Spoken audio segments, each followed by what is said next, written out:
everyone, this is Shivangi Jaiswal and in this video I am going to discuss about human digestive system. Human digestive system के बारे में हम लोग discuss करेंगे, यानी मानव पाचन तंत्र, ह्यूमन डाइजेस्टिव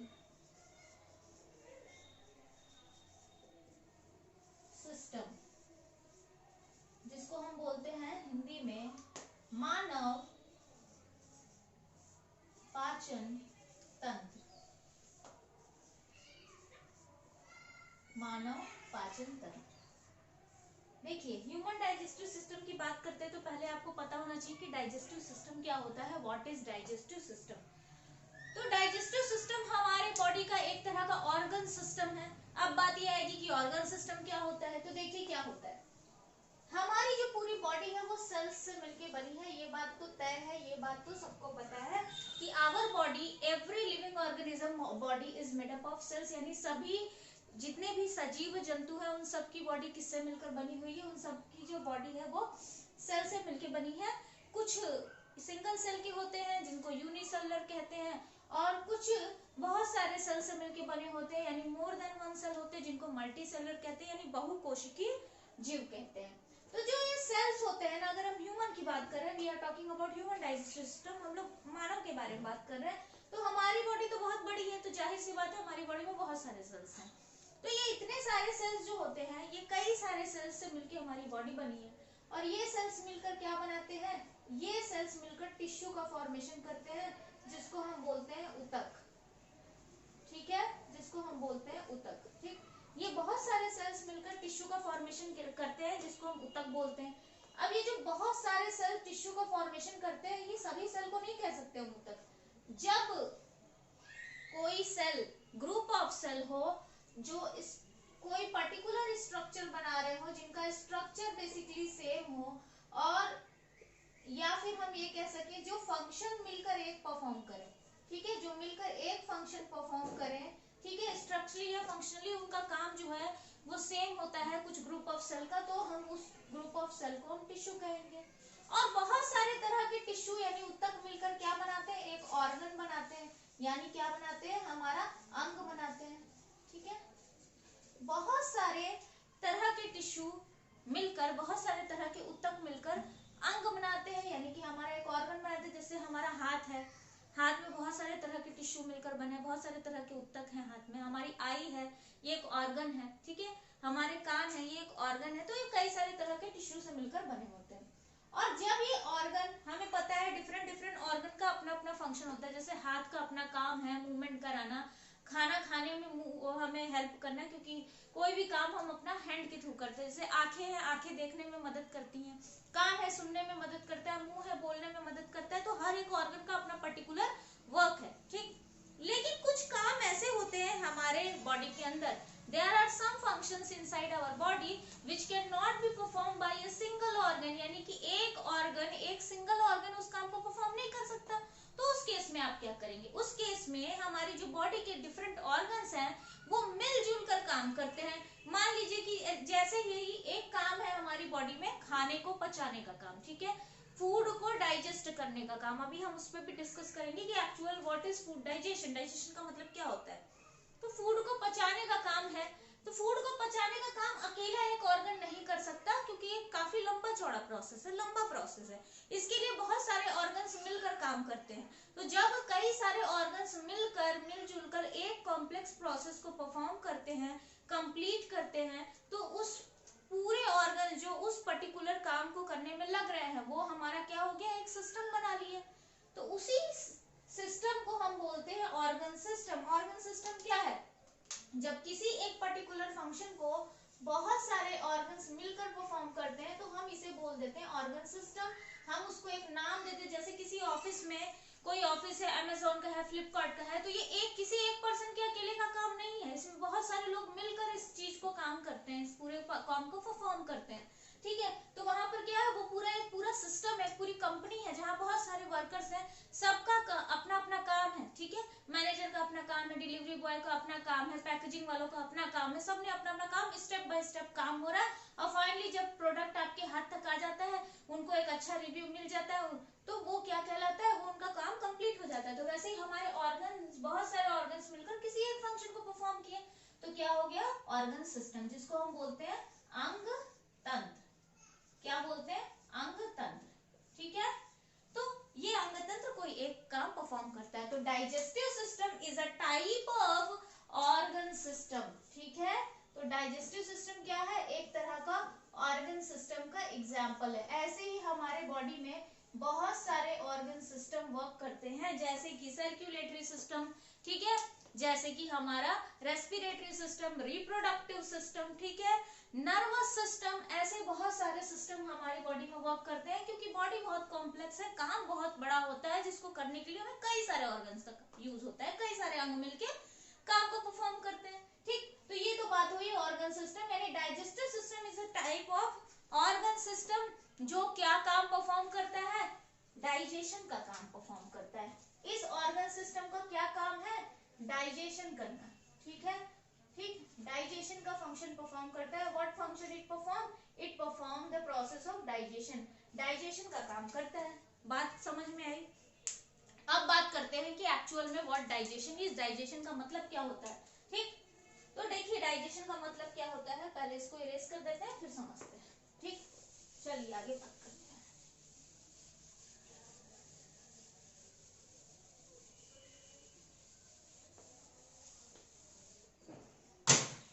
डाइजेशन का मतलब क्या होता है, देखिए डाइजेशन का मतलब होता है breakdown of food, complex food into simple food, ठीक है, या हम कह सकते हैं कॉम्प्लेक्स फूड को सिंपल मॉलिक्यूल्स में कन्वर्ट करना ही क्या कहलाता है, डाइजेशन कहलाता है। लेकिन क्यों हम डाइजेशन करें, क्यों हम कॉम्प्लेक्स फूड को, क्यों हम फूड को ब्रेक डाउन करें, क्यों हम फूड लें, फूड की जरूरत ही क्या है, क्योंकि आपको एक बात पता है कि नेचर का लॉ है कि भाई सब कुछ एनर्जी डिपेंडेंट है, सब कुछ एनर्जी है। तो हमारी बॉडी भी तो एक लिविंग वर्किंग बॉडी है, हम काम कर रहे हैं, बोल रही हूँ, काम चल रहा है, हाथ मूव हो रहा है, सारे काम हो रहे हैं, मैं लिविंग हूँ, तो मुझे एनर्जी चाहिए चलने के लिए ना। और एनर्जी को हम कहाँ से ले लेंगे, हमारी बॉडी की वर्किंग ऐसी नहीं है कि डायरेक्टली हम इलेक्ट्रिसिटी को टच कर दे और हमको एनर्जी मिल जाए। हमें बॉडी को चाहिए chemical form of energy, chemical form of energy चाहिए हमारी बॉडी को। और वो केमिकल फॉर्म ऑफ एनर्जी जो है हमारी बॉडी के अंदर प्रोड्यूस होती है, बॉडी हमारी खुद प्रोड्यूस करती है, ठीक। तो उसको प्रोडक्शन के लिए हमको क्या चाहिए, हमें चाहिए फूड, ठीक। तो इसलिए हम फूड को खाते हैं, ठीक है। तो हमारी बॉडी को चाहिए फूड, और उस फूड को हमारी बॉडी कन्वर्ट करती है एनर्जी प्रोड्यूस करने में। और जो फॉर्म ऑफ एनर्जी होती है वो केमिकल एनर्जी होती है, बायोकेमिकल कहीं ज्यादा अच्छा है, क्योंकि लिविंग ऑर्गेनिज्म की बॉडी के अंदर प्रोड्यूस हो रही है, तो बायो वर्ड हम लिविंग के लिए यूज करते हैं। तो फूड हम खाते हैं, उस फूड को से एनर्जी बनती है, ठीक। लेकिन इस फूड से एनर्जी बनने के प्रोसेस के बीच में दो चीजें होती हैं। पहला स्टेप होता है जिसको हम कहते हैं डाइजेशन, ठीक है। First step is called digestion, जिसको हम बोलते हैं पाचन। और पाचन की क्रिया के बाद यानी डाइजेशन के प्रोसेस के बाद जो सेकेंड स्टेप होता है उसको हम बोलते हैं रेस्पिरेशन, या हम बेटर बोले सेल्यूलर रेस्पिरेशन, ठीक है, जिसको हम बोलते हैं रेस्पिरेशन, या बेटर बोले सेल्यूलर रेस्पिरेशन होता है, ठीक। तो ये भी एक तरह का पूरा सिस्टम है जिसको हम कभी और डिस्कस करेंगे। तो फर्स्ट पार्ट होता है डाइजेशन का, यानी जो हम कॉम्प्लेक्स फूड खाए, मान लो हमने रोटी खाई, सब्जी खाई, दाल खाई, ठीक है, खाने के बाद क्या हुआ, उसका डाइजेशन हुआ, यानी कि उस फूड पार्टिकल का, उस फूड का ब्रेकडाउन हुआ, ठीक है, उसका ब्रेकडाउन हुआ। अब ब्रेकडाउन का रिजल्ट क्या होता है, ब्रेकडाउन का रिजल्ट होता है ग्लूकोज। उससे हमें क्या मिलता है, उससे हमें ग्लूकोज मिलता है। और फिर सेकेंड स्टेप में इस ग्लूकोज का, ये जो ग्लूकोज है, इस ग्लूकोज का रेस्पिरेशन होता है, यानी कि इसका ब्रेकडाउन होता है, और फाइनली हमको एनर्जी मिलती है। तो पहला स्टेप तो हुआ हमारा डाइजेशन, फूड को हमने खाया, फूड एक कॉम्प्लेक्स पार्टिकल है, एक बड़ा पार्टिकल है, उस फूड को ऐसे नहीं कि रोटी पे हाथ रख दी ऐसे एनर्जी मिल गई, नहीं, वो प्रोसेस होता है। तो पहले उस जिस खाने को हमने खाया, जिस रोटी को खाया, जिस सब्जी को खाया, जिस दाल को खाया, जिस फ्रूट को खाया, जो भी आपने फूड खाया, उस फूड का क्या होता है, ब्रेकडाउन होता है इनटू ग्लूकोज। उसको ब्रेक किया जाता है कई सारे प्रोसेस के थ्रू, कई सारे स्टेप में। और ब्रेकडाउन दो तरह का होता है, ठीक है, दो तरह का ब्रेकडाउन होता है, ठीक है। ये जो ब्रेकडाउन होता है फूड का, ठीक है, breakdown of food to get final product glucose चाहिए। तो ये जो फूड का ब्रेकडाउन होता है टू गेट ग्लूकोज, ग्लूकोज को पाने के लिए जो फूड का ब्रेकडाउन होता है, ठीक है, इस ब्रेकडाउन के लिए हमें दो तरह के प्रोसेस करने होते हैं। एक तो होता है मैकेनिकल प्रोसेस, ठीक है, मैकेनिकल, ठीक, एक होता है मैकेनिकल यानी यांत्रिक तरीके से, और एक होता है हमारा केमिकल। एक होता है मैकेनिकल और एक होता है केमिकल। एक हो गया ब्रेकडाउन, मैकेनिकल ब्रेकडाउन, एक होता है केमिकल ब्रेकडाउन। मैकेनिकल ब्रेकडाउन यानी कि हमने हाथ से एक तो रोटी पूरी मुंह में डाल नहीं लेते, हाथ से तोड़ के उसको खाते हैं, फिर मुंह के अंदर उसको चबाते हैं, मतलब रोटी के और छोटे छोटे टुकड़े कर देते हैं, सभी चीजों को अच्छे से चबाते हैं। चबाने के बाद जब अंदर जाता है तो अंदर भी भाई उस हमारे स्टमक वगैरह के अंदर भी मूवमेंट होता है, उस मूवमेंट से भी उसका और टूटता है, ठीक है, तो मैकेनिकली वो टूट रहा है। और उसके अलावा केमिकल ब्रेकडाउन, मतलब chemical breakdown main role play करता है। तो हमारी बॉडी के अंदर कुछ स्पेशल एंजाइम्स होते हैं जिनको अभी हम लोग डिस्कस करेंगे। हमारी बॉडी के अंदर कुछ स्पेशल एंजाइम्स होते हैं, these are actually the chemical substances, जो क्या करते हैं, इनका ब्रेकडाउन करने में हेल्प करते हैं, इनके ब्रेकडाउन के प्रोसेस को इंक्रीज कर देते हैं, काम को तेज कर देते हैं, यानी कि जो डाइजेशन काफी लंबे समय में होता है उस डाइजेशन के प्रोसेस को यानी पाचन की क्रिया को ये जल्दी करा देते हैं, ठीक है, कैटालिस्ट की तरह वर्क करते हैं ये एंजाइम्स, ठीक। और ये एंजाइम्स केमिकल डाइजेशन कराते हैं यानी केमिकल ब्रेकडाउन कराते हैं फूड का, ठीक। तो मैकेनिकल और केमिकल दो तरह का ब्रेकडाउन होता है फूड का, और फाइनली हमको ग्लूकोज मिलता है। क्लियर हुई इतनी बात, ठीक। तो फर्स्ट प्रोसेस डाइजेशन, डाइजेशन क्या है, breakdown of food to get glucose, हमको ग्लूकोज मिलना चाहिए। और ये डाइजेशन का प्रोसेस लंबा होता है, इसके लिए बहुत सारे ऑर्गन्स काम करते हैं। तो कौन कौन से ऑर्गन्स काम करते हैं उसको देख लेते हैं, कौन कौन से ऑर्गन्स लगते हैं इस प्रोसेस को परफॉर्म करने के लिए वो देख लेते हैं। तो अब हम बात करेंगे कि what are the name of those organs which are involved in the process of digestion. कौन कौन से ऑर्गन्स मिलकर डाइजेशन का प्रोसेस परफॉर्म करते हैं, हम उसके बारे में डिस्कस करेंगे। चलो भाई, तो डिस्कस करते हैं उन ऑर्गन्स के बारे में जो डाइजेशन प्रोसेस में हेल्प करते हैं। तो देखिए, डाइजेशन का जो प्रोसेस होता है, डाइजेशन का जो प्रोसेस होता है इसमें दो सिस्टम वर्क करता है, ठीक है। डाइजेस्टिव सिस्टम में दो चीजें होती हैं, एक तो हमारा होता है एलिमेंट्री कैनाल, एलिमेंट्री कैनाल, ठीक, और दूसरा हमारा होता है ग्लैंड्स, ठीक है। ग्लैंड्स अगर आप पढ़े होंगे तो ग्लैंड्स क्या होते हैं, ग्लैंड्स कुछ ग्रुप ऑफ सेल्स होते हैं, सब ग्रुप ऑफ सेल्स होते हैं, स्पेशलाइज्ड सेल्स होते हैं जो कुछ special type of chemical secrete करते हैं। ये केमिकल्स जो होते हैं किसी पर्टिकुलर काम को कराते हैं, इनका काम होता है कि किसी जगह जाकर उस काम को कराना, ठीक है। जब हम कभी हार्मोन्स का डिस्कस करेंगे, ग्लैंड्स को डिस्कस करेंगे तो पढ़ेंगे। तो फिलहाल ग्लैंड्स ना लिख के बेटर होगा मैं ये लिखूं कि ये डाइजेस्टिव ग्लैंड, ठीक है, बेटर होगा कि मैं ये लिखूं कि डाइजेस्टिव ग्लैंड, क्योंकि ग्लैंड तो पूरी बॉडी में बहुत सारी जगह पर है, ठीक है। तो डाइजेशन की प्रोसेस में जो ग्लैंड्स हेल्प करते हैं they are called digestive gland, ठीक है, डाइजेस्टिव ग्लैंड, एलिमेंट्री कैनाल और डाइजेस्टिव ग्लैंड। एलिमेंट्री कैनाल को हम एक और नाम देते हैं जिसको बोलते हैं गैस्ट्रो